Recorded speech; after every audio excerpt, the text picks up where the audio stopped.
Lideramos el camino de la opinión pública y buscamos que la cultura del debate alcance consensos y soluciones a los problemas de nuestro país.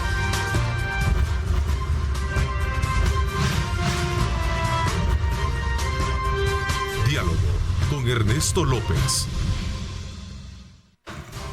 Son las 6 de la mañana con 30 minutos. Qué placer enorme saludarles a ustedes. Gracias por estar con nosotros. Como siempre, exhortamos a que mantengamos vigentes nuestros protocolos de distanciamiento social, utilizando siempre nuestras mascarillas, el alcohol gel y todos aquellos aspectos que tienen que ver con el cuidado para evitar el contagio, desde luego, del COVID en nuestro medio, ¿verdad? Así es que desde ya les exhortamos.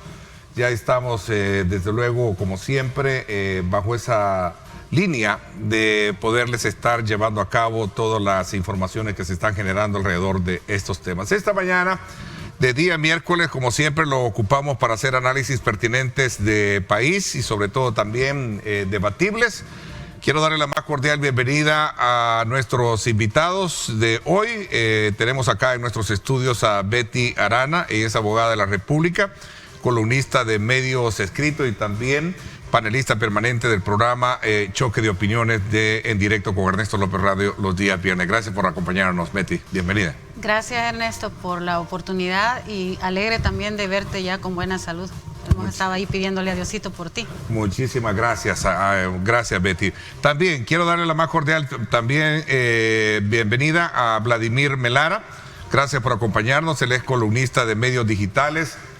Ha estado también anteriormente participando en política, así es que es un conocedor de temas de país. Bienvenido, Vladimir, gracias por acompañarnos. Gracias, Ernesto, a ti por la invitación. Esperamos pues colaborarte en los temas que la gente, necesita saber, ¿verdad? Ok, interesante porque cada uno tiene sus puntos de vista para poder dar los aportes pertinentes que ayudan a, desde luego, consagrar un análisis y sobre todo una lectura o una fotografía de los temas que vamos a tratar esta mañana. Ya está también con nosotros vía Zoom Juan Maldonado, catedrático universitario y por supuesto también conocedor de temas de país. Así es que, Juan, bienvenido, gracias por acompañarnos. Hola, Ernesto, buenos días, saludos a todos los televidentes, también para Betty y Vladimir. Es un gusto compartir estos temas y sobre todo abonar a tratar de dilucidar los temas de realidad a nivel nacional e internacional. Bueno, son varios los temas que tenemos en la mesa. Vamos a comenzar por lo que el día de ayer se conoció y que tiene que ver precisamente con esta llamado urgente que ha hecho el Fondo Monetario Internacional al gobierno salvadoreño a que elimine el Bitcoin como moneda de curso legal por sus riesgos para la economía y de los consumidores. Es uno de los temas, entre otros. Vamos a hablar también acerca de este nuevo intento de fundación del nuevo partido político que viene precisamente con la presencia de algunos ex dirigentes del partido Arena. Así como también otros temas importantes que vamos a tener sobre la mesa. Así que comienzo con el tiempo de darles a ustedes prudencialmente para que puedan tener 2 minutos y medio máximo. Se pueden interrumpir sin atropellarse. Recuerden, este programa no busca la personalización ni el descrédito ni la ofensa, sino más bien que cada uno pueda debatir sus puntos y argumentar sus puntos de vista y que esto le permita al televidente construir su propia lectura de lo que estamos tratando. Así es que desde ya, bienvenido. Comienzo desde luego, vamos a ver, Betty, cuéntanos, ¿cómo recibes tú esta información del Fondo Monetario que ha pedido que se elimine el Bitcoin como moneda de curso legal en nuestro país? Sí, antes me voy a permitir felicitar a la Asamblea Legislativa por haber aprobado la ley de protección y bienestar para los animalitos. Creo que esa era una deuda grande que se tenía con el país y quiero aprovechar esta oportunidad para darles las gracias y felicitarlos, ¿verdad? Y también a los animalitos que son nuestras mascotas, nuestras compañías en nuestras casas. Respecto a la pregunta, Ernesto... al análisis y al debate que vamos a entrar, ¿verdad? Sí, se ha estado viendo desde la parte internacional, ¿verdad? Que China, de hecho, ha incluso hasta prohibido las minerías, ¿verdad?, de las criptomonedas. Entonces, quizá nosotros fuimos más adelante porque se hizo incluso una ley que permitió tener una nueva opción de la criptomoneda en el país. Ahora, lo bueno fue de que se hizo opcional, entonces eso nos da la libertad de que si nosotros decidimos invertir en criptomonedas o no lo hacemos, ¿verdad? Entonces no es como que nos pongan una pistola en la cabeza y decirnos o invertís o invertís. Entonces tenemos la opción de decir no la usamos y seguimos usando los dólares y bueno, lo ideal hubiese sido que tuviéramos todavía el colón, ¿verdad? Porque cuando se nos dijo lo de la dolarización era moneda iba a haber una doble moneda y diferente a Panamá y a ¿cómo se llama? Y Argentina y a Ecuador, nosotros destrozamos las monedas y los colones no los volvimos a ver nunca más. Entonces ese era como uno de mis miedos a la hora de que se quería instalar el Bitcoin aquí, de que nos fuéramos a quedar solo con las criptomonedas y nos fuéramos a deshacer del dólar, ¿verdad? Entonces ese era uno de los miedos. Pero ya cuando la ley permitió que pudiera uno decidir si invertía o no, entonces eso me generó tranquilidad, ¿verdad? Porque ya queda a mi decisión. Ahora, yo pienso de que todo lo que venga, las críticas de los expertos y todo, creo que debemos nosotros recibirlo no como crítica destructiva, sino que como una crítica constructiva, porque al final es la economía del país la que ponemos en riesgo, ¿verdad? Entonces yo pienso de que debería de revisarse si realmente nos conviene tener esa moneda o no. Yo pienso que mientras si no la queremos usar, no la usemos. Ahorita ha venido en declive. Desde noviembre, me parece que ha venido en declive, parece que está 30,000. Sí, tiene un el Bitcoin cuesta como $30,000, entonces ha venido en declive. Entonces debe analizar eso, qué tanto nos conviene, pero como te digo, ya queda a criterio, en tuito personal, si vamos a usarla o no. Bueno, la adopción del Bitcoin como moneda ha significado sin duda alguna para el ingreso de inversiones tecnológicas según la versión misma que ha dado el gobierno. Ese es uno de los elementos que corona precisamente un poco el sostén y la argumentación por la cual el gobierno ha sostenido que es una buena decisión la que se ha hecho en esa materia. A ver, veamos, Vladimir, ¿cuál es tu punto de vista? ¿Estás de acuerdo con los argumentos planteados por tu antecesora? Gracias, Ernesto. Bueno, buenos días, Betty. Mira, no, yo realmente difiero mucho. Yo creo que, cuando la ley fue aprobada, se nos dijo que el uso iba a ser voluntario. El tema es que la ley tiene demasiadas implicaciones para el futuro económico de toda la familia salvadoreña. Y el más básico es justamente el fideicomiso que se aprobó. El fideicomiso, estamos hablando por el orden de $200 millones. Y ese dinero no se nos preguntó si iba a ser voluntario el uso. Es decir, tomaron del dinero del pueblo $200 millones para un fideicomiso, para activar la ley del Bitcoin. Es decir, es relativo el tema cuando dicen que es voluntario el uso, porque ya a nosotros nos han sometido al pago ahora de estos $200 millones, que significa el fideicomiso. Dicho esto, quiero decir con respecto al reporte del Fondo Monetario. Bueno, es una recomendación. Sí, creo que es importante señalar, yo no soy en ningún momento defensor de las políticas estas financieras del Fondo Monetario, porque ya hay demasiados antecedentes en países latinoamericanos de cómo ha afectado las políticas estas de financiamiento que aplica el Fondo Monetario para los países, sobre todo para los países subdesarrollados de América. Sin embargo, para que lo diga el Fondo Monetario, creo que hay que poner, como dicen, las barbas en remojo este gobierno. El mismo Fondo Monetario, quien es aliado de la libertad económica y del neoliberalismo, le está diciendo que esa moneda no debería estar circulando como moneda oficial, porque prácticamente así es. Y a pesar que el Fondo es una moneda de curso legal, vea. De curso legal, es decir, legal, que habría que ver un poco conceptualmente oficial, si lo oficial, curso legal. ¿verdad? Y con respecto opcional. Sí. Y con respecto a la legalidad, si algo es legal, nosotros estamos obligados a utilizarlo. Entonces, yo creo que el documento que ayer salió público del Fondo Monetario nos revela eso. Justamente que este gobierno debe de hacer un análisis, porque vemos que las afectaciones son muchas. Es decir, ¿para quién está dirigido el uso del Bitcoin? Hemos visto que para el pueblo en general, la gran mayoría no está dirigido. Entonces, ¿por qué razón utilizar los fondos, eso sí, de todo el pueblo salvadoreño para estar jugando a ganar o perder? Yo ayer leía acerca de este documento del Fondo Monetario y decía hay una expresión muy importante que dice: el que está dispuesto a utilizar Bitcoin está dispuesto a perder todo su dinero. Sí. Y les quiero decir, por si no nos hemos dado cuenta, que el presidente de la República, Nayib Bukele, está jugando con nuestro dinero. Es decir, está dispuesto a perderlo también. Y ese es dinero del pueblo, Ernesto. Bueno, ayer estaba a $36,000, ¿verdad? En noviembre andaba por 67. Ha tenido una caída bastante razonable. Pero bueno, estos son los elementos que se introducen cada uno para luego seguir y abrir más el debate. Vamos a ver, Juan, ¿cuál es tu impresión con respecto a lo que han planteado tus antecesores? Antes de hacer alguna valoración propia del país, quiero incidir en que el Bitcoin no es la única criptomoneda fluctuante, ni que está en caída, sino que la mayoría de este tipo de monedas. Lo que sí que el Bitcoin, por ser una de las criptomonedas más fuertes, es de las que sufre más caídas. Por ejemplo, el lunes cayó un 7%.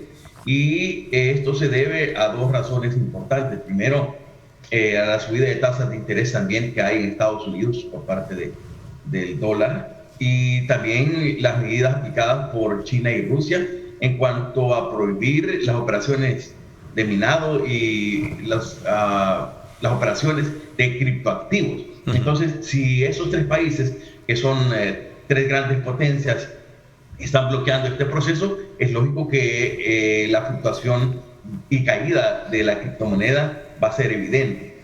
El punto acá con el informe del Fondo Monetario es que hace más énfasis en un posible impago en que pueda caer el país. Es decir, que en la medida de que se puede estar comprando criptomonedas a bajo precio, puede hacer que se esté perdiendo como tal. De hecho, hay hasta diferentes estudiosos que dicen que hasta el momento el país ha perdido $11 millones en todo este proceso de adquisición dentro de la criptomoneda, en este caso del Bitcoin.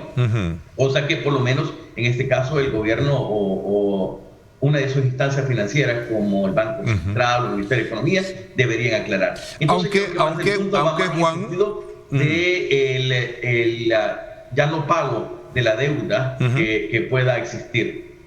Aunque, Juan, los defensores del Bitcoin señalan este retroceso, es decir, esta caída, como una oportunidad para tomar o reforzar posiciones en la moneda digital. Es decir, entre más baja puedo comprar también, pero esa volatilidad es lo que realmente de alguna manera también es momento de crítico. A ver, abro un poco el debate para que puedan debatirlo. Sí, ese es, bueno, alguien me decía la semana pasada, yo voy a esperar a que llegue a 20, me decía, 20,000, y allí voy a invertir, porque ahí es como la mejor oportunidad para poder uno meter su dinero, ¿verdad?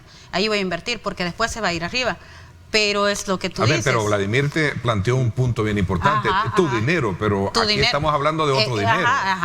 Entonces, no, y el tema también, con el tema de la fluctuación, ¿verdad? La característica principal de esta moneda, y es que también una de las razones, además de los argumentos internacionales y digamos políticos que puedan existir, que condicionan la subida o la bajada de esta moneda, algo muy importante es que también otra condición para que esta moneda empiece a bajar es que la gente le empieza a vender.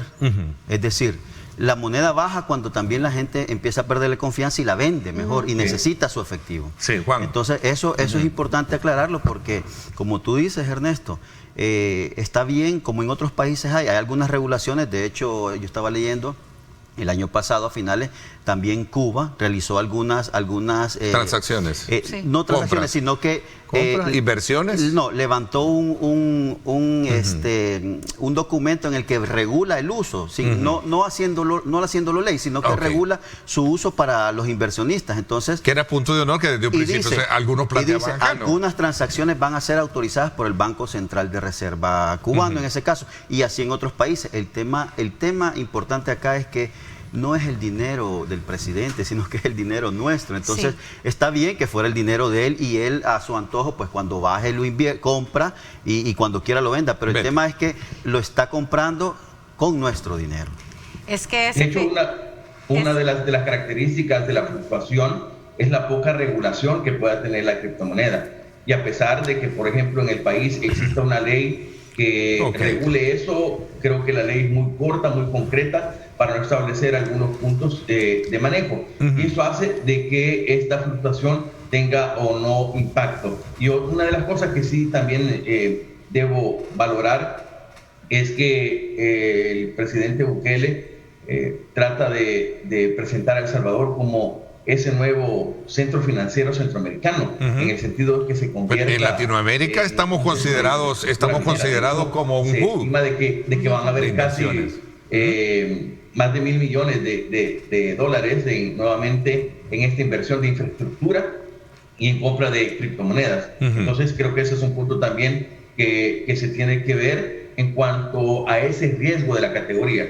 Se dice de que va a ser el impago por esa nueva adquisición de deudas y todo eso. Entonces es un punto importante y creo que acá el presidente y su equipo asesor económico deben tener ese contexto, no solo nacional, sino que también internacional del desarrollo de la moneda, a fin de que no es que el usuario tenga o no la capacidad de decidir si usa o no su billetera electrónica, porque uno puede invertir o no si quiere, pero el punto es que con las compras de estas criptomonedas puede hacer que el país, en vez de ganar, pueda seguir perdiendo. Sí. Ok, 355 millones es un dato que se tiene de que, y lo vamos a ver en pantalla, 355 millones de fondos públicos es lo que podría haber gastado ya el gobierno en la implementación del Bitcoin en el país. Ese es un dato de una que se maneja periodísticamente a nivel de información. A ver, pero el punto medular acá es ¿qué implicaciones tiene esta condición o esta solicitud que está haciendo el Fondo Monetario al gobierno, es decir, al país? Ese es el elemento clave detrás de todo esto. Sí, mira, Ernesto, yo creo que... A ver, bueno, claro que sí. Por favor.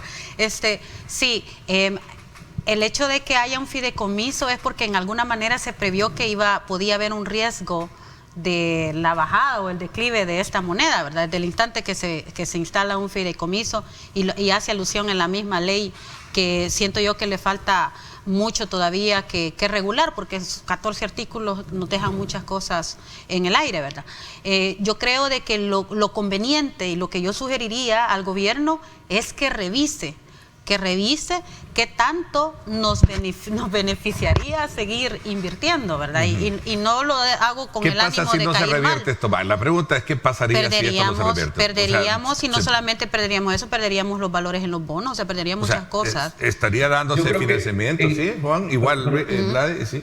Sí, en este caso el punto clave es que se valore el impago, pero yo creo que se dejaría de pagar en dólares en este proceso si se sigue optando por el Bitcoin como moneda de uso legal y el gobierno empieza a hacer todas esas transacciones o este pago de la deuda a través de Bitcoin. La deuda no se va a bajar ni se va a eliminar. O sea, lo único que cambiaría es de rubro, que se dejaría de estar pagando en dólares, pero la deuda seguiría en Bitcoin. Es decir, que el punto clave acá es qué tanto podemos estar como país siempre haciendo abonos o disminuyendo la deuda pública. O sea, ¿qué impacto tendría en el desembolso futuro de ese tipo de...? Imagínate así como... Ay, pero... Bueno, no hay problema, sí. Imagínate si si se paga en Bitcoin, como dice Juan, si se paga en Bitcoin y el Bitcoin sube, entonces la deuda de nosotros sería más grande. O sea, ¿no crees tú? Sí, no, mira...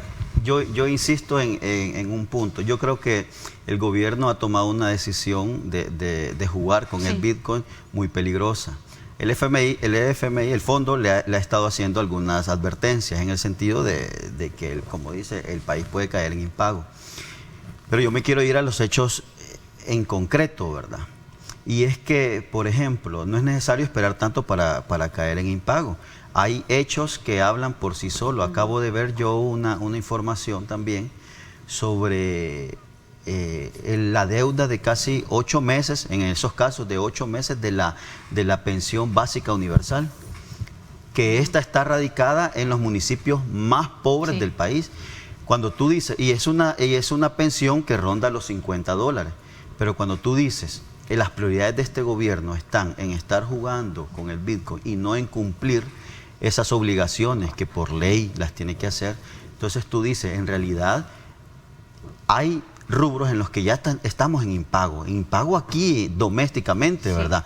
Porque ¿cómo tú vas a dejar, imagínate este sector de la población, que son los adultos mayores, y no solamente los adultos mayores, sino que en los municipios más pobres de este país, se les ha dejado de pagar casi por 8 meses en algunos casos? Entonces, tú dices, hay que revisar esa política económica, porque no podés seguir utilizando esa moneda cuando tú estás viendo que tu billetera está floja. Además, estamos evidentemente pidiendo financiamiento internacional para poder, incluso los gastos corrientes, para poder sanarlos, para poder cumplir con esos gastos, los empleados públicos y todos esos programas sociales que hay y que él ha implementado, este gobierno ha implementado, y que los dos gobiernos anteriores también los han dejado. Entonces, cuando tú haces ese balance, tú te das cuenta que el uso del Bitcoin debería de suspenderse. Al menos esa ley debería ser... esta es una apreciación muy personal. ¿Verdad? Yo creería que, por supuesto, debería de haber una regulación, como lo hay en casi todos los países del mundo, pero obligar a que el pueblo salvadoreño, es decir, obligar que todos los ciudadanos, tú, yo, Ernesto, estemos implícitamente jugando con nuestro dinero, creo que ese es el tema. Indirectamente de nuestros impuestos. Porque mira, ojalá que no suceda, pero las condiciones lo están diciendo. Ojalá no se repita aquí lo que pasó en Argentina en 2001. Porque si eso llega a suceder, yo creo de que la falta de información de la que tenemos incluso... Estás refiriéndote al famoso corralito. Correcto, al corralito de Argentina, en donde... Que fue el cierre del otorgamiento de fondos de ahorro de las personas a raíz de falta de capitalización. Y estaban ahogados. Y entonces toda la gente empezó a correr a los cajeros a sacar su dinero y se dieron cuenta que ya no había. Es decir, que el Estado... Ahora, perdón, solamente quiero terminar.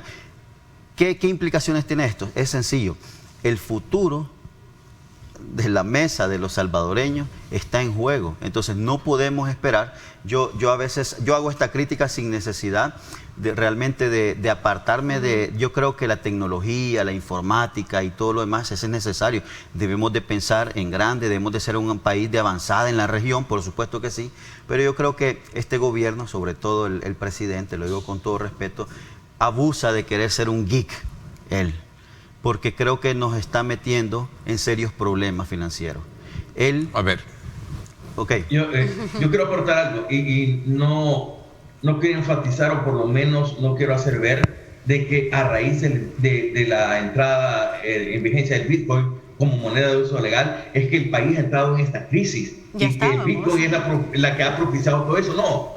A lo mejor el Bitcoin o el uso de esta moneda con los pagos que se puede estar haciendo podría ser el detonante principal o ya más final, pero... Sí, porque el tema de deuda lo trae... La deuda viene desde hace años, las medidas económicas que no se han ajustado en cuestiones de pensiones, y eso viene desde hace años, o sea, no es nada nuevo. Entonces no es que el Bitcoin sea lo que ha propiciado esto, sino que podría ser un detonante, o podría ser el detonante principal para que reviente todo lo que se ha venido acumulando en cuanto a deuda, en cuanto a disposiciones financieras erróneas de muchos años atrás. Pero podría ser el detonante, pero también podría ser la salvación, o sea, porque es, o sea, un positivo o un probable negativo. Pero hay que hacer la aclaración también.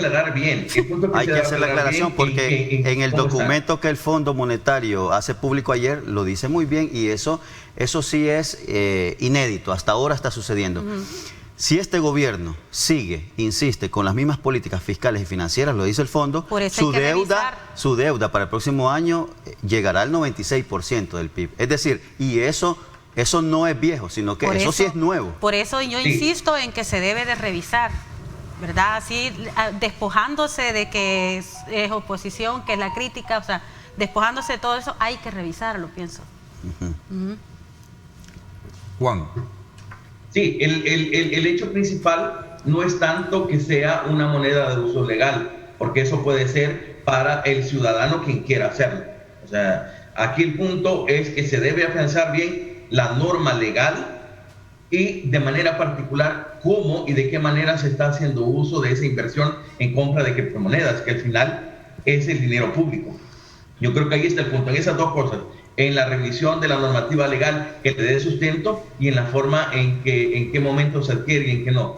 Yo quiero ser optimista en el sentido de que creo que el presidente puede tener contactos en el exterior con gente que está más metida en este tema y que pueda apostarle a que así como en este momento pueda haber una caída, de igual manera pueda haber una alza nuevamente y que se tenga esa recuperación y que con base a esa ganancia se pueda ir disminuyendo sus pagos. Pero Juan, pregunta concreta, Juan. Va a lograr eso. Ok, una pregunta concreta para ustedes tres. ¿Qué va a pasar si el gobierno no revierte esta sugerencia o esta recomendación que hace el fondo? ¿Qué puede pasar? Mira, fíjate que yo revisé la respuesta del presidente, bueno, y lamentablemente el ministro de Hacienda, y es lo que digo yo creo que tomar las riendas de un país necesita una gran responsabilidad, seriedad y sobre todo, un grado de estadista grande, pues. No podés manejar un país con ese nivel de informalidad.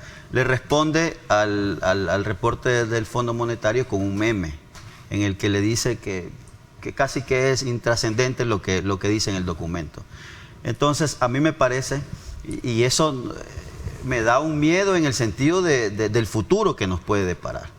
Porque yo creo que si bien es cierto, como dice el amigo Maldonado, no necesariamente el Bitcoin es el culpable de todo, pero sí es un gran influyente en lo que nos puede deparar financieramente a este país.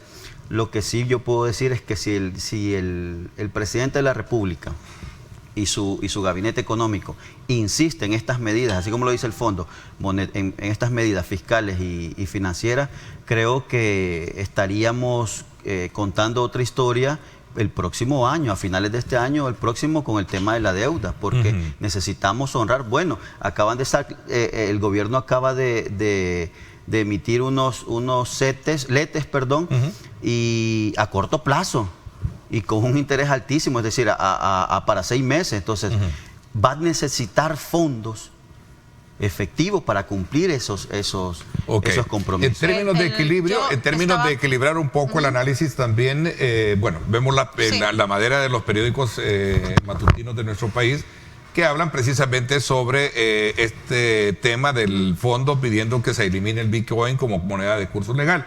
El diario El Salvador, que es el diario oficial, dice: el Fondo Monetario ratifica rápida recuperación del país. Organismo internacional avala la estrategia del gobierno para enfrentar el tema de la pandemia, entre otros elementos que destaca desde el punto de vista del manejo de la pandemia. Un poco para mantener el equilibrio. Sí, bueno, toda decisión es un riesgo, ¿verdad? Me imagino que en aras de querer generar más recursos rápidamente a través del Bitcoin, se ha hecho esta ley y nos hemos metido en estas, digamos, inversiones. Ahora, creo yo que nunca está de más, porque todo líder tiene que escuchar siempre al pueblo y tiene que escuchar la asesoría y la contraasesoría, así le llamo yo, ¿verdad? Que lo que de pronto es como lo negativo que puede suceder de una decisión. O sea, tiene que plantearse todos los escenarios, ¿verdad? Posibles, tanto los positivos como los negativos. Entonces, cuando vemos que hay mucho ruido en algún tema, yo creo que lo importante es revisar si estamos haciendo lo correcto, porque si el día de mañana, esto es un juego, o sea, si el día de mañana esto sale súper bien, van a haber muchos aplausos, pero también está el riesgo de que salga súper mal. Entonces, por eso es importante revisarlo ahorita que todavía estamos a tiempo. Si sale algo mal, esto puede ser también el declive de nuestro gobierno. O sea, entonces también tienen que revisarse de que si queremos permanecer en el poder, las decisiones que se deben de tomar deben de ser decisiones claras y decisiones que mejoren nuestro país y que no hayan riesgos de lastimarlo. Mira, Ernesto, fíjate que, bueno, tú dices en aras del balance, ¿verdad? Sobre dos, fíjate que solo un elemento para complementarlo. Pero es que lo dicen ahí. Sí, lo dice el informe. Es que el informe del Fondo Monetario, si tú lees, y esto hay que ser transparente en ello, el fondo reconoce que es importante, reconoce la iniciativa del país de establecer lo que se conoce como la inclusión financiera. Correcto. Y este elemento, como decía Juan, que no es la única criptomoneda, sino que hay varias, creo que es un elemento a la cual ningún país está cerrado o debería de cerrarse para poderlo desarrollar. Correcto. Obviamente las objeciones son las que ustedes han hablado. Pero en aras de poder colocar estos elementos, incluso destaca de que es uno de los elementos determinantes que el informe dice, bueno, qué bueno que haya inclusión financiera, pero advierte sobre los riesgos de la volatilidad, que tiene, que desde un principio lo estuvo haciendo el fondo. Perdón. Fíjate que solo haciendo Sí. también una acotación aún mayor de eso, incluso hace 2 reconocimientos más. Le dice que reconoce El buen manejo de la el buen pandemia, manejo por de la ejemplo. pandemia en el tema eminentemente de salud, ¿verdad? Y también le dice con el uso de los fondos, que ha sido un buen uso de los fondos. Pero fíjate, por eso es que yo te decía al inicio, yo no soy un particular que voy a estar alabando Promotor. aquí sobre lo que dice y hace el Fondo Monetario. Pero yo aquí, todos los salvadoreños somos testigos, y yo pregunto, y lo vi ahí, una información que me parece importante. Yo me pregunto si la gestión de los fondos ha sido buena, como dice el fondo, ¿a dónde está el reporte del uso de los fondos de este FOPROMID? Es decir, por eso que yo decía al inicio, yo al fondo le creo la mitad. Es que el fondo Vamos a ver, te doy la palabra. Porque nosotros, más los salvadoreños que nadie... Y le tira otras cosas No, también. es que correcto, pero yo digo, como salvadoreño, ¿a dónde está el reporte o la rendición de cuentas de este fondo? Lo dejamos en la mesa y lo discutimos cuando regresamos. Me están pidiendo una pausa comercial. Son las 7 de la mañana con 1 minuto. Gracias a usted por estar con nosotros, enviándonos sus comentarios, sus preguntas. Nos interesa interactuar con ustedes. Pausa. Regresamos.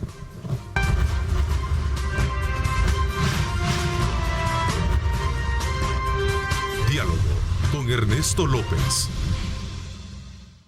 Pide tus medicamentos a tu farmacia del ahorro. Súmate a nuestros clientes que confirman que su app del ahorro es fácil de usar, fácil de pedir. Descarga ya tu app del ahorro.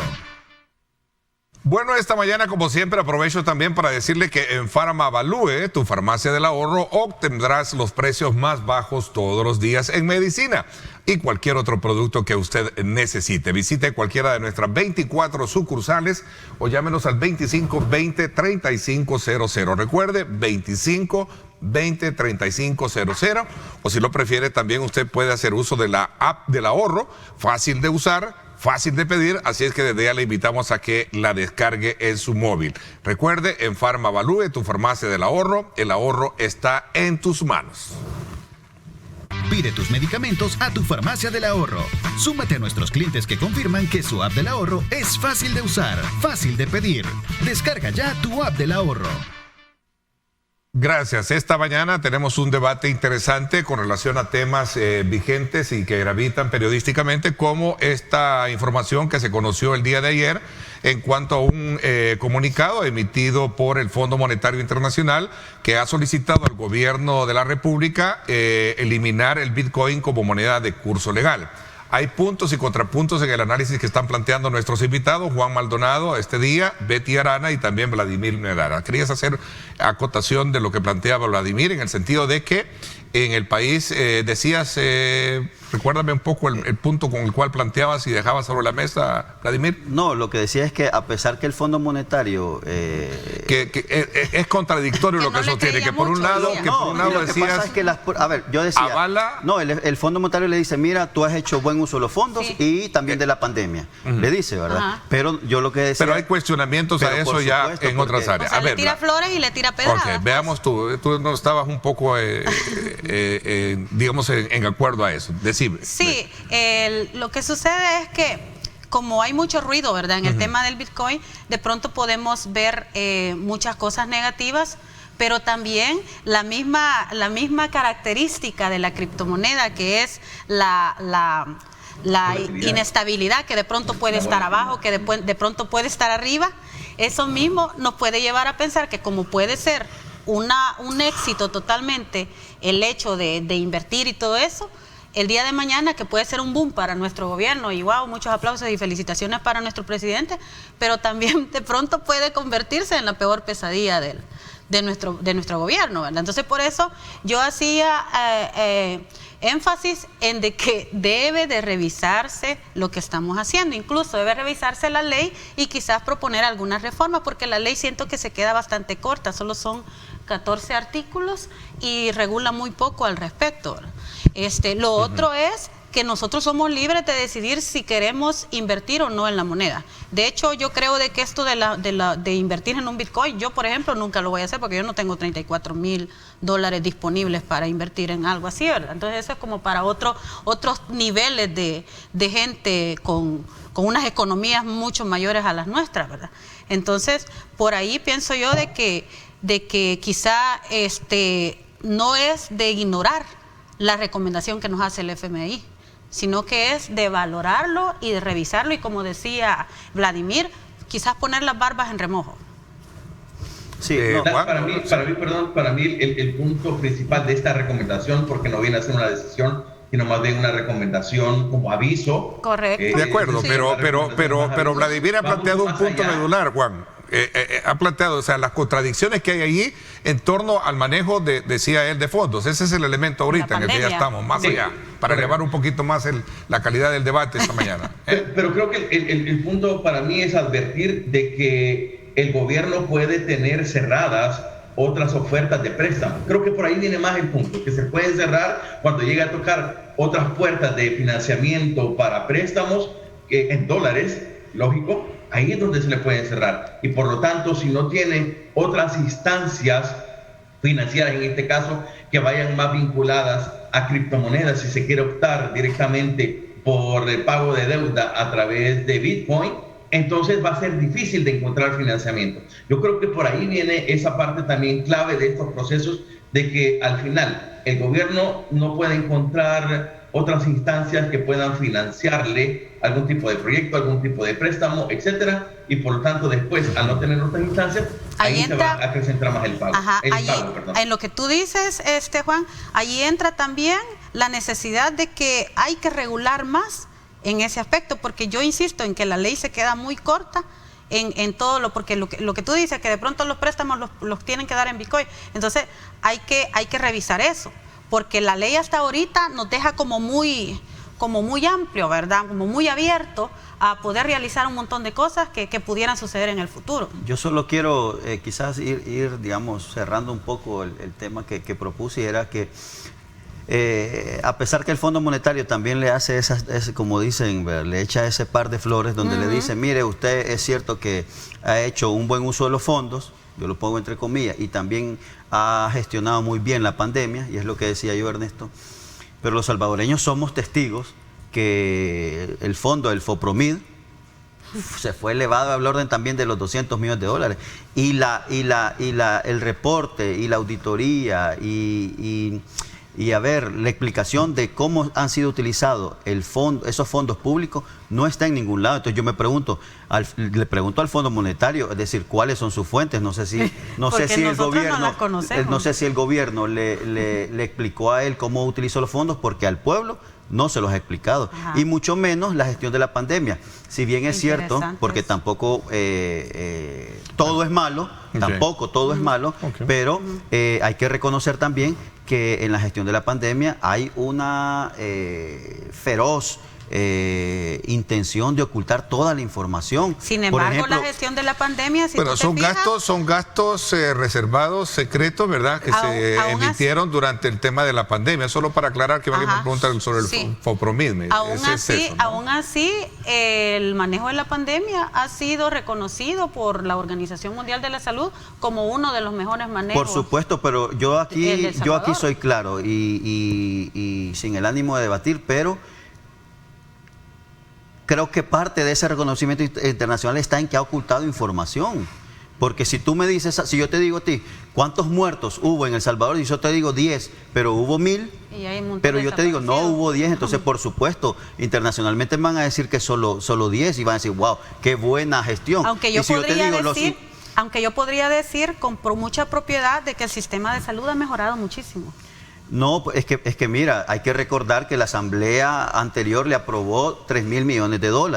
Y eso, por supuesto, estábamos en condiciones de pandemia, le fueron aprobados justamente para eso. Es decir, no es que lo haya sacado de su bolsa y... Pero ha mejorado, los otros se lo robaban. Por supuesto, mejoró gracias a ese préstamo que le hizo la asamblea anterior de $3.000 millones. Y la asamblea le decía, y a pesar... Y por supuesto, con conocimiento, con las condicionantes de la pandemia, la asamblea le decía, Claro que necesitamos fondos, te los vamos a aportar, te los vamos a aprobar, pero por favor rendí cuentas de cómo los estás utilizando y nunca sucedió eso. Es que yo no sé por qué no rinden cuentas, sinceramente, si el rendir cuentas es la aprobación de que vos mismo te estás dando, de que estás haciendo bien las cosas. Es que está obligado a hacerlo por una sencilla razón, es dinero público y eso debemos de tenerlo claro todos. El dinero que se está invirtiendo en los hospitales, en la vacunación, se ha comprado con nuestros impuestos, que tarde o temprano vamos a tener que estarlos pagando. Hay que rendir cuentas, hay que rendir cuentas. Desde mi valoración, lejos de hacer ese enfoque, el cual dice Vladimir, que ya vamos sobre el tercer año de mandato y es una constante, o sea, no lo vamos a cambiar en los últimos 2 años, difícilmente el estilo de mandato va a empezar a ser un gobierno que rinda cuentas en los últimos 2 años. Pero es peligroso, Ernesto. Lejos de eso, para mí es peligroso, Maldonado, para mí es peligroso que nos acostumbremos y me preocupa que tú tengas esa postura, porque me preocupa que los salvadoreños nos acostumbremos a que no, es que él así gobierna, entonces hay que aceptárselo. No, nosotros estamos obligados a pedir cuentas porque es nuestro dinero. Exacto. Yo creo de que la rendición de cuentas debería ser cada 3 meses de todo lo que vas haciendo, cada proyecto que realizas. Sí, yo no estoy diciendo en este momento de que sea factible o sea buena esa decisión de no rendición de cuentas. Al contrario, creo que para mayor claridad y si los números o las acciones que se brindan por parte del gobierno son como dicen ser, entonces los informes van a sustentar esos resultados. No, pero para mí, si no se está haciendo, por lo menos deberían darse las directrices claras a nivel, en este caso del tema que estamos valorando, del uso del Bitcoin, la implementación del Bitcoin, qué medidas económicas se van a tomar en cuenta para subsanar el que no se llegue a esos procesos de impago. Y en este caso, cómo se va a utilizar la implementación del Bitcoin a través de su compra o a través de su gestión para disminuir la deuda y no se caiga en impago. Por lo menos esas directrices, si no se está dando informe, esas directrices deben quedar claras para que uno tenga una idea de por dónde se va a ir. Mira, yo creo que, bueno, tenemos hoy la coyuntura nos dice, tenemos al Poder Legislativo con mayoría de los diputados oficialistas, ¿verdad? El Ejecutivo, y también tenemos pues la correlación que él tiene ahora en el órgano judicial es también inédita. Entonces, cada una de las acciones que a partir de ahora, mejor dicho, cada una de las repercusiones que tengamos nosotros como país, él ya no va a tener excusas para adjudicarle culpa a ningún otro actor político o social en este país. Cada una de las consecuencias que nosotros estemos viviendo a partir, bueno, desde el año pasado, son obra de él. Es decir, nosotros, el FMI le está diciendo, es probable que caigas en impago. Tu deuda va a subir al 96% si sigues así. Entonces, eso hay que revisar. Si nos están diciendo que es el fondo, por eso decía yo, que para que el Fondo Monetario haga esas advertencias es porque en realidad algo huele mal. Y cuando algo huele mal, lo que hay que hacer es una limpieza. Entonces, este gobierno debería inmediatamente de reconocer, hombre, de llenarse, de anegarse un poco de humildad y dar marcha atrás a esas políticas que no nos están sirviendo a los salvadoreños, que nos están llevando a un año 2022, a finalizar un año 2022 y a iniciar un 2023 quizás catastrófico en el tema financiero. Bueno, vamos a tu reflexión final. Los gobiernos perfectos no existen, ¿verdad? Eso lo tenemos claro, pero también el gobierno que no escucha a su pueblo va directamente al fracaso. Entonces, cuando hay mucho ruido, yo pienso de que lo que se debe de hacer es revisar cómo estamos haciendo las cosas y no solamente escuchar a todo aquel asesor que nos da aplausitos y nos da besitos, sino que también escuchar a aquel asesor que también nos pone las cosas negativas que pueden suceder de alguna acción que nosotros ejecutemos. Es cierto, el gobierno tiene todas las condiciones ahorita para hacer excelentes cosas en el país, entonces es de aprovecharlas, porque lo que ya no queremos es más corrupción, ¿verdad? Ni de este, ni del otro, ni del futuro. Entonces tenemos que evitar eso. Así que es un buen momento para aprovechar, para hacer las cosas bien, porque se tiene la correlatividad necesaria y revisemos. O sea, yo insisto, hay que revisar y hay que escuchar las críticas de una forma bastante madura. Ok, vámonos a la pausa. Cuando regresemos, otro tema que va a despertar mucho debate, sin duda alguna, es la renuncia de alcaldes de varios partidos políticos, de Arena, FMLN, que están renunciando a sus partidos y que aseguran que ya no son compatibles con la visión que ellos estos están promoviendo. De hecho, da el surgimiento a un nuevo partido en formación, Fuerza Solidaria, que también está siendo motivo de fuertes críticas por diputados del partido Gana, ¿verdad? Así es que vamos a hablar de eso cuando regresemos, después de esta pausa comercial.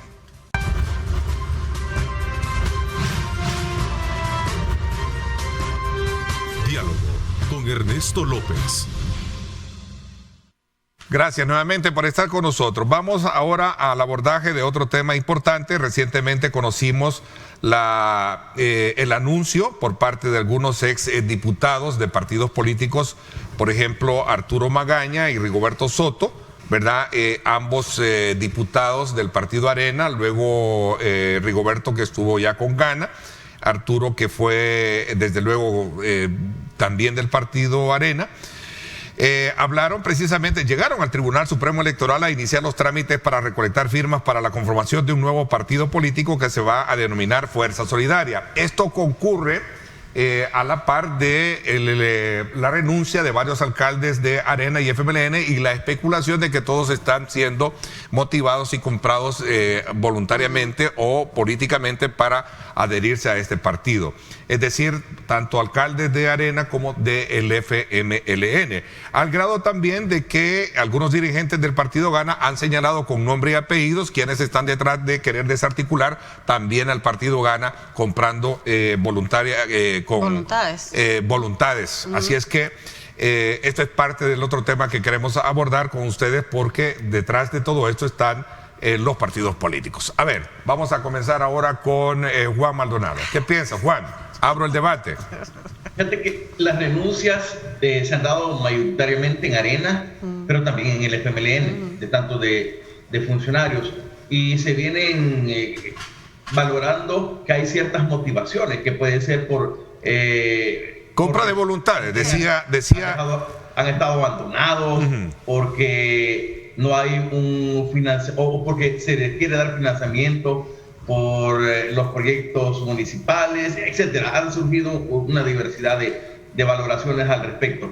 El punto es que con el surgimiento de estas nuevas fuerzas solidarias, el problema es que nacen muertas, estas nuevas propuestas políticas, mejor dicho, nacen muertas, primero porque no tienen un proyecto claro, segundo porque no tienen un líder quien tenga una visión diferente a lo que se quiera proponer, y tercero, y quizás lo más peligroso, es que es como un reciclaje de personajes o exfuncionarios que tienen una mancha política en su gestión. En este caso, con Fuerza Solidaria y Arturo Magaña, sabemos el incidente que pasó, en donde hubo víctimas que lamentar, y bueno, bajo el escudo del fuero parlamentario, no se procedió a hacer un proceso judicial justo. Así hay otros proyectos como Vox El Salvador, que se menciona ahí, o cuando se mencionaba el proyecto País con Roy Campos. Entonces, creo que la dinámica es como más el desestabilizar lo interno de aquellos funcionarios que no están a gusto dentro del partido, que no se les da el apoyo y que quieran tener una opción diferente. El punto que, como digo, esos proyectos nacen muertos porque no tienen una visión clara, una visión política, un proyecto político que pueda dar respuesta o que sea una opción clara en contra o por lo menos alternativa a lo que se viene generando hasta el momento. Sí, ahora, nuestro país es constitucionalmente, es democrático, tenemos un sistema de partidos pluralista, entonces hay que dejar claro de que no estamos en contra de que nazcan nuevas opciones. De hecho, pienso yo que necesitamos que haya nuevas opciones para que haya una aritmética legislativa de pesos y contrapesos, porque para mí es importante que existan los pesos y contrapesos en la Asamblea Legislativa. Entonces, yo estoy totalmente a favor de que nazcan nuevos proyectos, nuevas opciones. Lo que no me gusta en este nuevo esfuerzo, también considero que es un niño que ya nace muerto, porque no hay credibilidad en sus aparentes liderazgos, ¿verdad? Tenemos la imagen de este exdiputado de cuando recogió al muchacho y lo movió feo y el muchacho murió, pues entonces es una imagen bastante fea que recordamos. Entonces como que no reúne los parámetros de honestidad, los parámetros de decencia para venir y querer incrustarse nuevamente en la política o querer ser diputado. O sea, no tiene como la solvencia moral para poder venir a querer ser diputado otra vez. Entonces, desde allí el bebé nació muerto. Lo otro es que venimos viendo ya como un par de meses de que se vienen dando renuncias de alcaldes. Ahora, la gran pregunta mía es, cuando les hacen, porque aparentemente hay una compra de voluntades, no solamente de dinero, sino que también les ofrecen plazas en el gobierno, plazas fantasma y algunos proyectos para que los realicen en sus comunas. Pero dentro de todos estos ofrecimientos, estos alcaldes ya se pusieron a pensar de que no van a poder reelegirse en las siguientes elecciones porque tenemos una ley de tránsfugas. O sea, nadie habla de que cuando alguien... ¿quién quita que te la puedan cambiar hoy en la Asamblea Legislativa? Pueden votarla y reformarla, pero cuidadito cómo hacen eso, señores diputados. O sea, y no quiero caerles mal con esto, pero también las cosas hay que decirlas. Cuidadito cómo se les vaya a antojar venir a reformar la ley de tránsfuga, porque la ley de tránsfuga es la garantía para que a ustedes no se les vayan diputados. Ya tuvieron una experiencia ahí con 2 diputados que se les quisieron ir y hasta los han desaforado. Entonces, si ustedes llegan a tocar esa ley de tránsfuga, ustedes mismos les van a dar la puerta abierta para que hayan en el futuro en su partido gente que se les vaya. Así que mucho cuidadito a la hora de querer tocar esa ley. Entonces yo me pregunto, a estos alcaldes ya les dijeron, mire, pero usted no va a poder ser alcalde en las siguientes elecciones porque se va a ir con otro partido. Y si tú te fijas, Ernesto, nadie ha analizado de que tenemos la ley de tránsfuga. Entonces, nadie ha visto esto. Yo ayer lo estaba revisando. Entonces, ojo, alcaldes, a la hora de quererse vender, también revisen si van a poder participar en las siguientes elecciones, aunque les ofrezcan las reformas. Pero tengo más, no sé si lo dejo para después. Yo creo que... Hablar, después voy yo. Yo creo que, Ernesto, yo creo que los alcaldes lo han meditado muy bien. El tema de que ya no van a participar. El tema de renunciar a sus respectivos partidos políticos, yo creo que no van a tomar a la ligera. O sea, para ellos ha sido, me imagino, una decisión muy importante renunciar a la bandera que los ha llevado al lugar donde están, y creo que ese tipo de detalles no se les ha escapado. Yo creo que esto revela, mejor dicho, las otras manipulaciones que han habido para esas renuncias. Que se han denunciado, ¿verdad? Sí, han renunciado. Que pero detrás de todo esto hay motivaciones yo creo que, de presión. Así es. Yo creo que más bien en ese sentido... Y quizás hasta económicas, decía un dirigente de Ghana, por ejemplo. El tema es que los que tienen ahora el poder lo tienen, creo que en la historia... Creo que desde la década del 40 con los dictadores, y creo que 50, 60, pero teníamos mucho tiempo de no tener un gobierno con el absoluto poder. Teníamos mucho tiempo con el absoluto poder. Y yo creo que este gobierno está en la línea de seguir desgastando como dicen tradicionalmente, a esos partidos políticos viejos, a esos partidos tradicionales. Y en ese sentido creo que una de las políticas es esta, tratar de desgastarlo con renuncias de sus funcionarios electos, tanto incluso no se escapa en la Asamblea Legislativa, porque también podemos llegar a ver, mejor dicho, que hayan diputados, bueno, ya lo hubo en caso de Arena, me refiero a los otros partidos, al FMLN, es decir, que estén intentando también tocar las fibras esas delicadas, ¿verdad?, de la militancia, y no va a estar separado de esa realidad. Entonces, yo creo que el gobierno y todo ese poder que lo rodea está haciendo esa política de presión con estos alcaldes e incluso diputados, y más tarde que nunca creo que se va a conocer. Yo coincido mucho con con el amigo Maldonado cuando dice que en el caso de este nuevo partido, Fuerza Solidaria, que está iniciando su proceso para legalizarse, el problema es que nacen mal, ¿verdad? Nacen muy mal de salud, porque si tú vas al génesis de esto, tú te das cuenta que la credibilidad, la confianza que puedan generar la población es muy nula. Yo creo que en la política no han sido estratégicos. Hay un personaje muy importante español, Julio Anguita, que decía que la política es como un arte agrario, porque la tierra, dice, se rotula, hay que sembrar, hay que regar, hay que cuidar, tiene que pasar el sol, la luna. Y lo decía en referencia a ¿qué? A que la política realmente es una oportunidad única que tenemos cada uno de los ciudadanos para poder servir, que tienen los ciudadanos para poder cambiar un nuevo producto.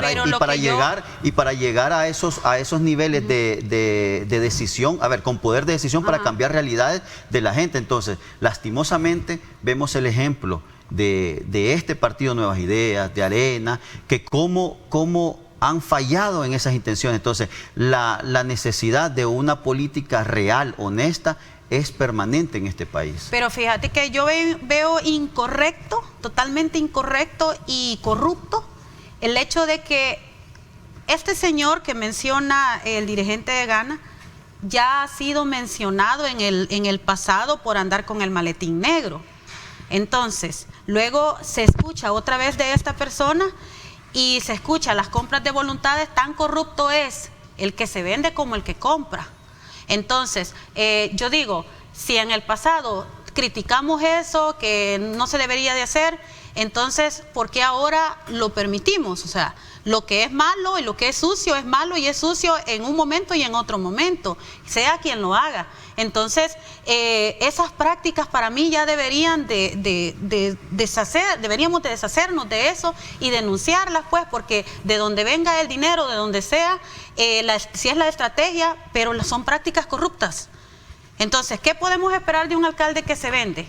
Nada positivo, nada bueno. ¿Qué podemos esperar de alguien que anda comprando voluntades? Nada positivo, nada bueno. Pero hay una sintomatología de los dos partidos de las cuales se están renunciando, que me gustaría en el análisis también colocarlo para ver qué piensan, ¿verdad? Sí. Fíjate, Ernesto, las posibilidades de sobrevivencia de los partidos ya son casi nulas prácticamente. Por supuesto. Voy a hacer una pausa, te doy la palabra cuando regresemos. Voy a una pausa. Regresamos.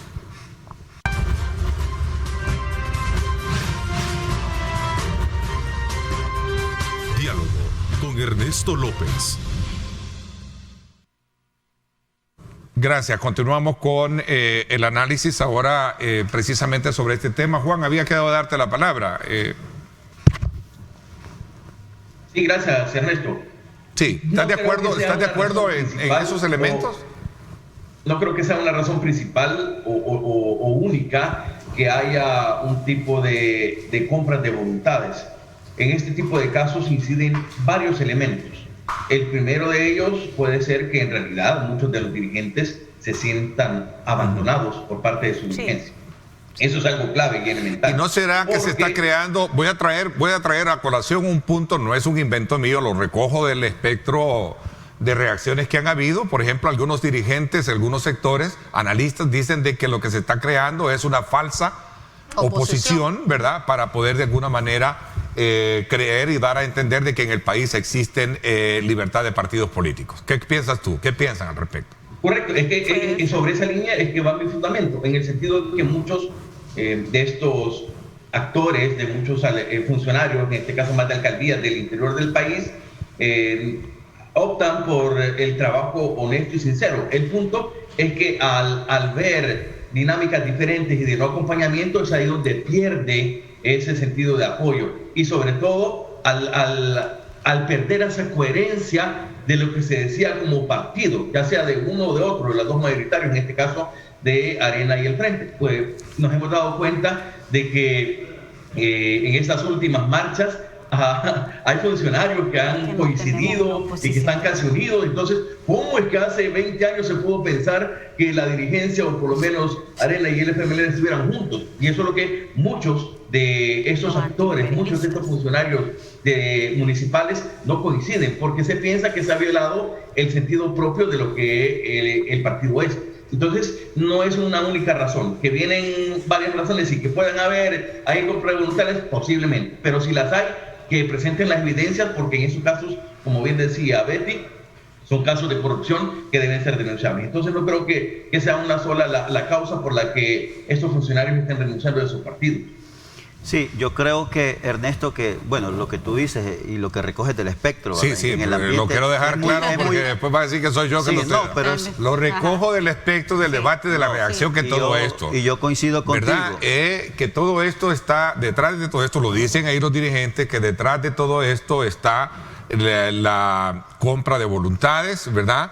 La idea de crear una falsa oposición, ¿verdad? Para hacer entender de que en el país hay democracia, por un lado, y por otro lado se están haciendo compras de voluntades. Por cierto, creo que, bueno, Carlos Araujo ha sido uno de ellos, otros que también lo han manifestado. Sí, sin ¿no? duda no hay que descartarlos. Yo creo que a ver, la coyuntura política. Tú conoces bien el partido FMLN, Por ¿verdad? supuesto, Tú lo conoces. yo- ¿Qué está pasando ahí? Mira, pero también aquí hay una sintomatología, Claro que Vladimir. sí, claro que sí. Mira, bueno, hoy que tú dices eso me da pie a decirlo. Yo no puedo abstraerme de esta Claro. realidad porque muy bien lo dices, conozco muy bien el FMLN, yo soy militante del FMLN y creo que el FMLN ha entrado en una dinámica muy distinta. Hay un momento diferente. Sin embargo, nosotros le hemos dicho, bueno, lo dijo uno de nuestros máximos dirigentes, lo dijo Chafik Handal, dice, el FMLN es un árbol frondoso,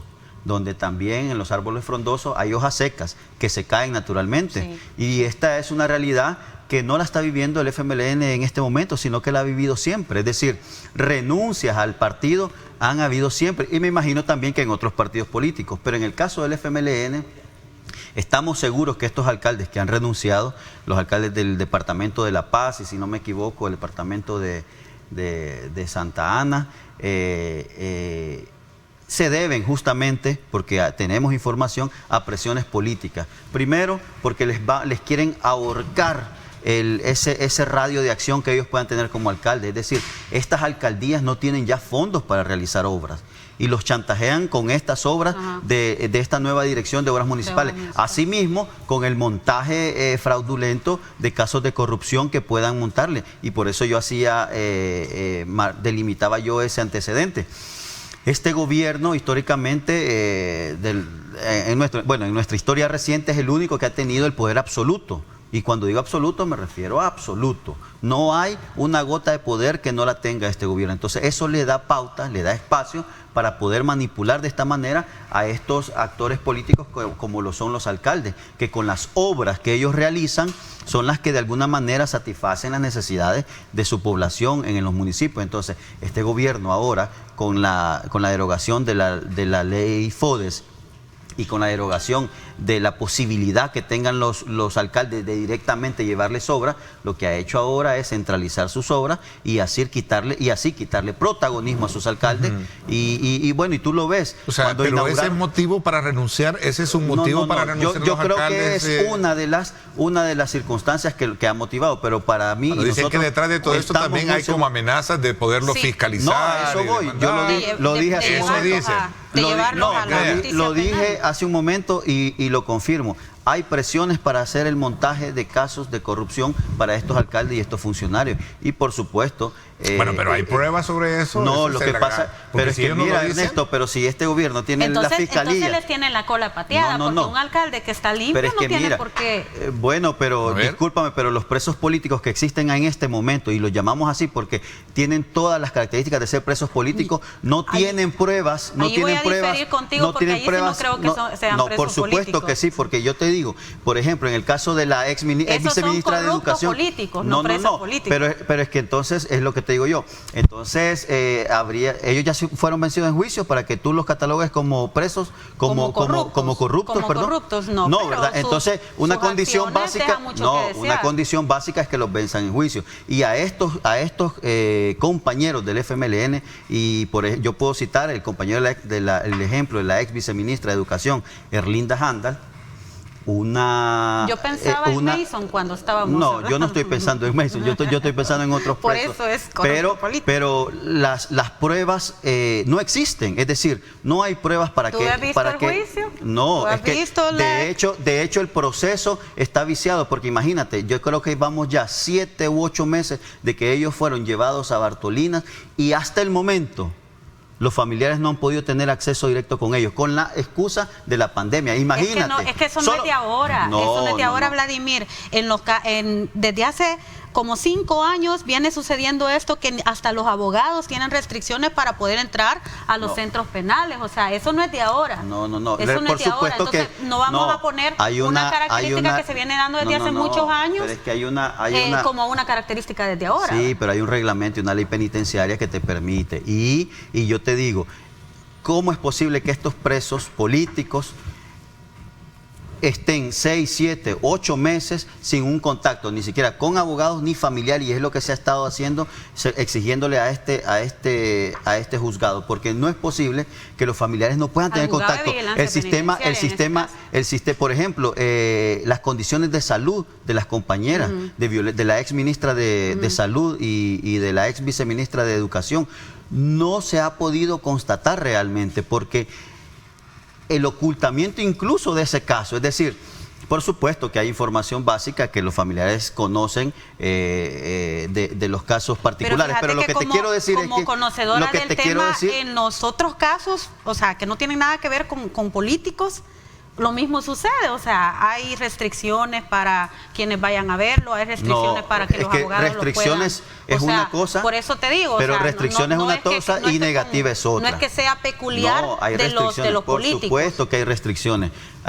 Bueno, por ejemplo, yo no es que esté hablando para defenderlo a él, pero todos los agravios que se han hecho a los derechos humanos del exalcalde Mason, que no lo estoy defendiendo, pero para mí es fundamental procurar el cumplimiento de los derechos humanos, cuando incluso la Cámara ya había dicho que se le aplicaron las medidas sustitutivas y con excusas Pero bien burdas. Interesante, porque tenemos un procurador de derechos humanos que no dice nada al respecto. O sea, es que está totalmente a eso voy. Cuando yo te dije, ni de una cosa ni de la otra. Cuando yo te dije, este gobierno tiene el poder absoluto, incluso hoy me atrevo a decir que hasta en esos ambientes hay acercamientos para que ya no digan nada. Porque Apolonio nunca ha dicho nada. Porque es imposible, como tú dices, que ni siquiera la Procuraduría para Defensa de los Derechos Humanos se manifieste. Yo quiero contar algo en todo este planteamiento, no solo por lo que venía el tema, que es la renuncia de muchos personajes de los consejos municipales, sobre todo alcaldes de los partidos Arena y el FMLN, sino que también un poco a colación con el tema de debate que Betty y Vladimir están llevando. Y es que, ¿dónde está la dirigencia pronunciándose, luchándose públicamente, y lo digo públicamente, no internamente, por todos estos temas? Correcto. Es decir, ¿dónde están las dirigencias de estos dos partidos históricos que ya están vencidos, diciendo, no, miren, nosotros les estamos dando acompañamientos, estamos haciendo estas sesiones, estamos trabajando con nuestros alcaldes, estamos trabajando con nuestros diputados? O sea, no se ve nada. ¿Dónde está la dirigencia manifestándose ante esto? Y sabemos que entre ambos partidos, sobre todo en el FMLN, hay una gran división, tanto ideológica como de intereses de funcionarios que ponen a su gente, que no hacen selecciones de colaboradores o de técnicos por parte de los que están elegidos actualmente. Entonces, hay un problema que, si bien, como decía Vladimir en su analogía del árbol y que se caen las hojas, pero si el tronco está mal, claro, las hojas se van a secar. Entonces ahí es donde partir. ¿Qué está haciendo la dirigencia de estos partidos? Es que también no ha habido una renovación, no ha habido una reingeniería. Se han quedado con ese mismo. Yo creo que en el caso... Y piensan que siguiendo como son, van a lograr mucho. Mira, yo hablo con mucha propiedad en el caso del FMLN, sobre todo las renuncias. No sé si estoy equivocado, creo que han sido 3 renuncias de alcaldes. Pero hablo con propiedad. ¿En qué sentido? El FMLN, en los organismos de dirección, por supuesto que se le ha dado atención a estos alcaldes y sobre todo a los proyectos municipales que nosotros ofrecimos en campaña. Y por eso es que nosotros decimos, aquí hubo presiones para que estas renuncias se lleven se lleven a cabo. Para que estas renuncias hayan sido efectivas, hay presiones, como decíamos, del tipo económicas y hasta de tipo presión judicial. Entonces hay presiones y hay ofrecimientos. Por supuesto, y por eso yo comentaba la frase de Chafik Handal. Es un árbol frondoso donde hay hojas secas y no necesariamente cuando el tronco, como tú dices, está dañado las hojas. No, es el proceso natural también de los árboles, de nuevas hojas y de hojas secas. Entonces, en ese sentido, y vuelvo y lo digo con toda propiedad, el FMLN entró en una nueva dinámica en la que está permitiendo, bueno, el FMLN celebró creo que fue el 22 de diciembre su 40ª convención, en donde, como tú dices, teníamos problemas de unidad, tratamos de resolverla en esa convención, se aprobaron algunos acuerdos y en esos acuerdos estipula eso, que a partir de este año van a haber algunas ejecuciones en el territorio que van a permitir una nueva apariencia del FMLN y en su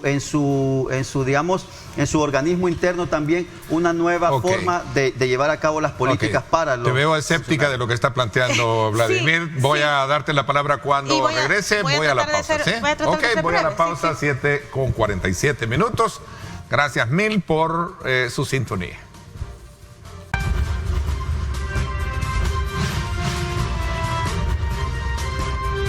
Diálogo con Ernesto López. Gracias nuevamente por estar con nosotros. Quería darte la palabra con relación al planteamiento que hacía de la nueva imagen o el nuevo replanteamiento. Decías que lleva de la falsa oposición. Del FMLN como partido, ¿no? Ajá. Sí, ¿Tú no crees en eso? Al menos escéptica te vi, ¿no? Sí, estaba escéptica. Ya me conozco. Sí, definitivamente. Lo que sucede es que todo tiene su momento. Yo creo que el momento de Arena y el FMLN, con disculpa, ¿verdad? Ya no es. Entonces, porque ya estuvieron en el poder y nos demostraron de que no hicieron las cosas bien. Entonces, la falta de credibilidad está ahí, y el país ya no confía ni en Arena ni en el FMLN. Es más, ni en algunos partidos pequeñitos que estuvieron ahí, el PDC y el FMLN, que ahora, el PDC y el PCN, que ahora han cambiado los rostros en alguna manera, ¿verdad? Pero que también gozaron de esa corrupción que se dio en los 30 años anteriores. Entonces, como no hay credibilidad en estos partidos ni en sus dirigentes, porque tendrían que cambiar dirigentes también, entonces hay también una cierta... del área territorial, por decirlo así, del área abajo de los integrantes de estos partidos, hay cierta desconfianza a que puedan sobrevivir en el futuro siendo parte de estas banderas políticas. Entonces, también algunos dicen, porque yo he escuchado algunos de las cosas que dicen estos que renuncian, que hay un abandono del partido, que ya no les hicieron caso, que los buscaron a las autoridades y los abandonaron, que hay como un abandono institucional partidario, ¿verdad? Ese es como alguno de los argumentos. Pero es precisamente por eso, porque en los partidos ya no hay como un futuro donde estos alcaldes sientan que pueden seguir ellos participando. Entonces, por eso pienso yo que por eso se van. Para mí eso es muy debatible lo que estás diciendo. ¿En qué sentido? Por ejemplo, yo lo veo desde afuera. Yo lo veo desde afuera. Claro, no, y estás en tu derecho, y me parece muy bien. Y de hecho, ese es el trabajo que se está haciendo dentro del FMLN, y te lo digo, a ver, para mí es una total falsedad y es una redunda en esa excusa a los alcaldes que han renunciado en que hay un abandono. Pero ¿qué significa abandono? Si dentro del partido, el FMLN, se le da una asistencia en el sentido de que un acompañamiento político de la dirección del FMLN a todos sus alcaldes. Es decir, todos los fines de semana hay reuniones con los alcaldes para ver los trabajos, para ver los programas, los proyectos. Ese es uno. Ahora, lo otro es que te decía que era debatible de que el FMLN, sin querer que esto sea tema formal de este debate, pero en el FMLN, sí, y lo hemos dicho siempre, estamos conscientes de los errores que se cometieron, pero de eso, a adoptar ese discurso, esa narrativa en la que los 10 años fueron de corrupción, es absolutamente falso. ¿En qué sentido? Porque los avances que hubo, los proyectos que se ejecutaron, las obras que se hicieron, son innegables en todos los ministerios. Entonces, por eso te decía, es debatible y ojalá que haya una nueva oportunidad. Ojalá que Ernesto pueda idear algún espacio, pero es debatible porque es injusto, yo lo digo con propiedad, es muy injusto que al FMLN se le meta en el mismo huacal de arena. Estamos conscientes de que ¿En qué hubo sentido? No, ¿En porque qué sentido lo se que pasa diferencian es que, en términos de...? Por supuesto que en muchos. Nosotros, los logros que se hicieron en educación, en obras públicas, nosotros hicimos un esfuerzo por detener el paso de las políticas neoliberales que los gobiernos de Arena... Pero Arena también tuvo sus logros. No, pero, si yo le pregunto a Arena, sí, también tuvimos nuestros logros. Por eso te digo, nada es absoluto. Pero ¿cuáles son los factores que adversan un poco la precisión por lo cual los partidos están en esas condiciones? Sí, porque es lo que te digo yo. Hay un ciclo, la política... No, y no lo digo yo, eso es parte de lo que recojo. No estoy dándole crédito. De hecho, estoy reconociendo que hubo errores, pero de los errores... al querer... es que mira, si no hubieran habido esos errores, no estuviéramos ahorita en lo yo que creo estamos. que hubo una combinación de factores. Y por supuesto que uno de ellos son los errores que se cometieron. Pero lo otro es que la población ha sido víctima de esa campaña de desinformación y esa campaña de esa narrativa en la que intentan decirle que el FMLN todo lo que hizo fue corrupción. Fíjate, solo un ejemplo, para que lo veamos muy bien. ¿Cómo se criticó al presidente Salvador Sánchez Serén? Fíjate, para que entendamos a lo que yo quiero referirme. Se le criticó al presidente Salvador Sánchez Serén porque andaba en avión, se iba a unos chequeos médicos a Cuba en primera clase, en un avión comercial. Se le criticó de una manera descabellada, diría yo, una manera hasta loca. Ahora, el presidente que tenemos ahora, no solamente en primera clase, sino que en jet privado, sube videos de él, su hija, su esposa. Y la gente lo aplaude. Y los sectores lo aplauden. Y le dicen qué bonito se ve, qué linda familia, qué no sé qué. Entonces, yo solo le quiero decir, no sé cuánto costó ese viajecito en jet privado o en avión privado. Entonces, solo pongo este ejemplo, ¿por qué? Porque debemos de reconocer que no hemos estado midiendo las acciones con la misma vara. Es que lo que yo digo, cuando lo hace aquel es malo, cuando lo hago yo no las hemos estado viendo con... Entonces, por eso decía yo, perdón, Maldonado, y ahorita con esto termino, por eso decía yo, es injusto que con la misma que se quiera medir con esa vara al FMLN. Pero mira, con respecto hay una realidad, los cambios sociales y es el declive de ambos partidos políticos. Sí, es una realidad está sucediendo, con la que ustedes están luchando. Por supuesto que está sucediendo, pero yo te digo, y de entrada yo lo planteo, imagínate, a mí me gustaría ver ahora la tasa de analfabetismo de este país, a ver cómo la dejó el FMLN y ahora cómo este gobierno la tiene. Porque hizo una reducción del 30 hasta casi el 13, 15%. Entonces, y si nos vamos hecho por hecho, tú dices, y bueno, ¿y esas obras por qué la gente no las reconoce? Bueno, está en su derecho, pero lo que sí yo dejo planteado es que ha habido una campaña de descrédito, de narrativa, en la que la mayoría de la población ha sido víctima. Yo quiero contar algo.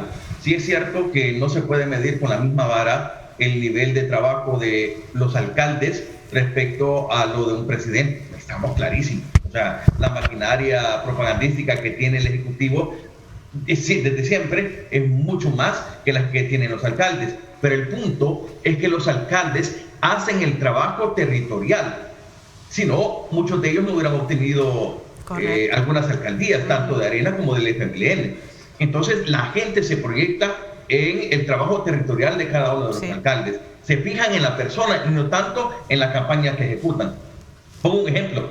¿Con cuántos partidos políticos ganó las alcaldías Will Salgado? Le sigue ganando. Sí, creo que con el único que no ha participado es con el FMLN, pero ahí con todos. Entonces, eso indica de que mucha de la gente no va por el partido, sino que a nivel, me refiero a nivel de alcaldía, a nivel de alcaldía, sino que se fija en la persona y lo que hace la persona. Entonces, por eso es que muchos de estos concejales, muchos de estos alcaldes, es ahí donde están valorando, y hablo en general, no solo quiero referirme en este caso al FMLN, sino también en Arena, y quizás más en Arena, porque es de donde vienen más las renuncias, que se sienten en ese trabajo. Insisto, como lo valoré al principio, no es una sola causa la que está determinando estas renuncias, sino que son varias razones que pueden existir eso.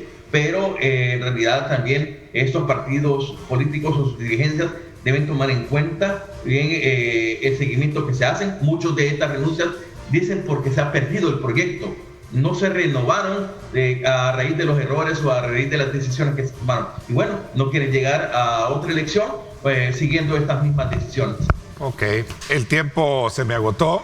Quiero decirles que me quedo con el sabor a seguir todavía conociendo más de sus puntos de vista con relación a los temas que hemos abordado. Sin duda alguna, agradecerles a cada uno de ustedes por los aportes que cada uno da y que nuestro público, que ha estado muy atento, pues sepa asimilarlo desde el punto de vista de la, digamos, comparecencia que cada uno tiene y que ellos pues logren construir su propia radiografía con relación a los temas tratados, parte de lo cual versa la opción democrática de este programa, que busca en su momento ofertarle a todo el público los diferentes ángulos de los temas que tratamos. Betty, como siempre, gracias. Te vemos y te escuchamos siempre el día viernes en Choque de Opiniones. Gracias, Vladimir, también por darnos la oportunidad. Vamos a hacer el lanzamiento de tu presencia ya más constante acá en el programa. Gracias a ti muchísimo. Y por supuesto también a Juan Maldonado, que siempre está atento a acompañarnos. Así es que, por mi parte, esto es todo por hoy. Pásenla bien y como siempre recuerden lo más importante, amar a Dios sobre todas las cosas. Lideramos el camino de la opinión pública y buscamos que la cultura del debate alcance consensos y soluciones a los problemas de nuestro país.